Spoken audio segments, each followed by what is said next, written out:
আমরা কালকা লাগাইছি, এই যে জলের তলে পড়ছে একটা রোয়ারও নাই, সব রোয়া শেষ। বৃষ্টি হয়েছে বেশি নাকি? আর বৃষ্টি প্রচন্ড পরিমাণ বৃষ্টি হয়েছে। তুই যে রাস্তা এই বৃষ্টি হওয়ার পরে আমরা যে রোয়াগুলি লাগাইছি সব মারি দিয়ে বোগা থাক টিকতো না একটা। আমি একদম 4 দিন আগে একখানি ক্ষেত লাগাইছি, রোয়া লাগানোর লগালগই বৃষ্টি, আজকে 3 দিন ধরে এটা জলের তলে, মানে ওখানে এটা থাকবো বললে মনে হইতে আছে না। মানে শুরুতে মানে লাগানোর মাত্রই আয় পড়ছে না, লাগানোর মাত্রই বৃষ্টি তুলে তো এবার মানে সব পচে যাবো, আবার নতুন করে লাগাইছি। আলিও খাওয়া যেত না, আলিও খাওয়া যেত। এমনি খিল ফেলে থাকবো, খিলি থাকবো। কৃষকরা মরণ নাকি?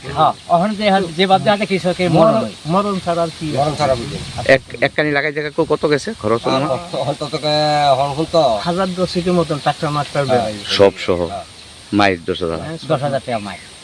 আরে একটা কৃষকের যদি 3 কানি বা 4 কানি ক্ষেত করে যদি 10,000 টাকা করে যদি মার যায় কানি ফিজে, যে কত টাকা মার গেছে, কৃষকটা কেমনে বাঁচবো কোন? আমি করছি একখানি। আপনি কয়খানি করছে? আমার 3 কানি শেষ পুরাটা? শেষ, পুরাটা শেষ। এগ্রিকালচার থেকে কোনো সাহায্য টাহায্য পাওয়া যায় না?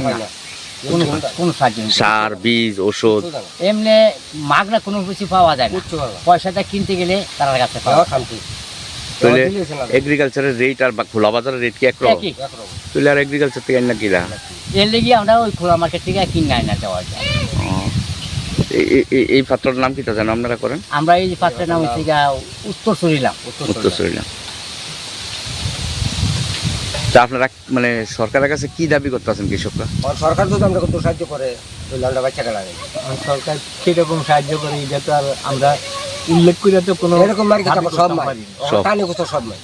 এই পাত্র কত কানি হবে অনুমান? আরে পাবো জমি আছে এই পাত্রটা আমি অনেক জমি, আরে বাবা 40-50 কানের উপর হইব। 40 কোন নেই আরো বেশি বেশি আরো বেশি বেশি।